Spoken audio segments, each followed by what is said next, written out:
In today's tutorial, I'm going to show you how to add printers manually on your Chromebook.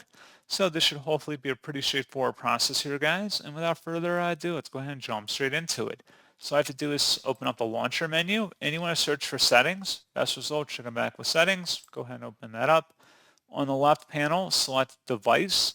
And then on the right side, go underneath printers and scanners and select print, view or add printers and see active print jobs.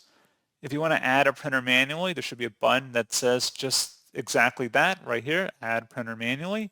Go ahead and select that and then walk through the steps of configuring that. You can also select the print server address if you're opting for that sort of direction. But pretty straightforward process on that, guys. And as always, thank you for watching. I do hope that was able to help you out, and I do look forward to catching you all in the next tutorial. Goodbye.